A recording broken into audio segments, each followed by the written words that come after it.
Chainsaw Man's ending. Was it bad?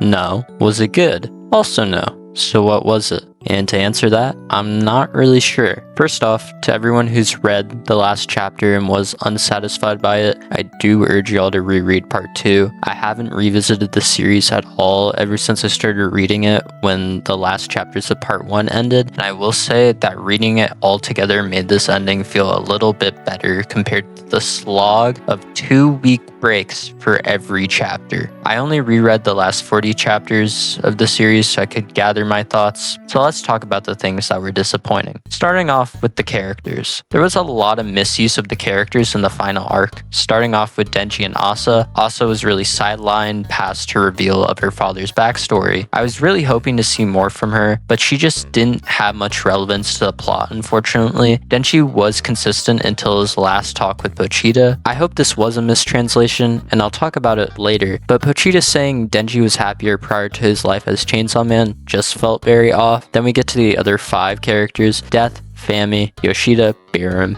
and Miri. Yoshida and Barum just felt like their appearances were for the plot. What I mean is both of them show up for the reasoning to awaken Pochita out of Denji, Yoshida to traumatize him, and Barum to make him angry, and then they just both die. I did want to know the reasonings behind their appearances. Yoshida's appearance was obviously some order from public safety, but I wanted them to expand it a little. And Barum, I have no clue on why his bum ass showed up.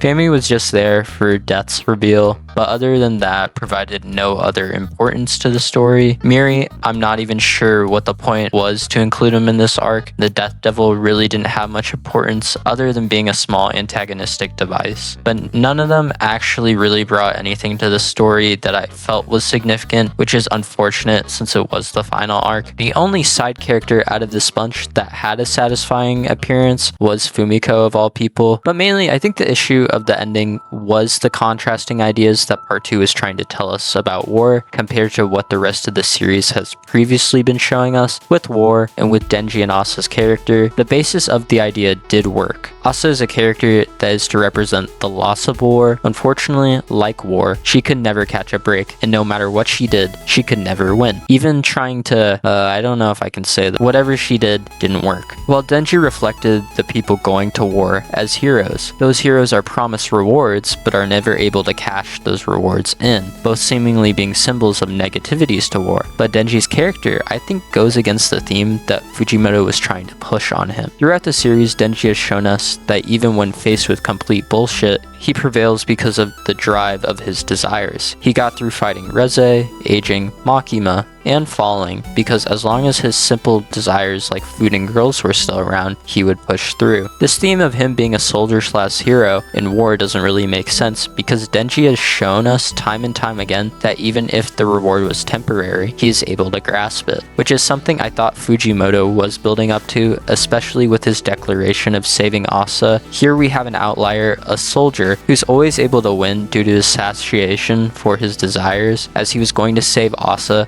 a girl who could never win. With the theme of losing in war seemed to be an impossibility, but with an impossibility in front of her, it started to seem possible. But then they just both get eaten and die. This end just didn't really fit, as I think if Fujimoto really wanted to hit on the idea that he was trying to convey, let Denji and Asa have a chapter or 2 of salvation before the inevitable fate of being consumed by all the locust devils. This would show the loss of war, but also give us the constant theme that Denji has always shown, being able to win, and more importantly, giving Asa a win for once in her life. Like, come on. Finally, my last issue involved the second to last chapter's dialogue between Denji and Pochita. Pochita told Denji that he was far happier with his life prior becoming Chainsaw Man, which is something I highly disagree with. I think this was a slight mistranslation because I'm sure this was a comment supposed to be talking about the trauma Denji gained from his new life, but to say he wasn't happier is just not true. Denji didn't even have a standing ground to even have a chance to enjoy his dreams, and the line after where Pochita says Denji can find heaven when in hell is exactly why he was happier as Chainsaw Man rather than not. Pochita was Denji's salvation, so without Pochita, Denji won't be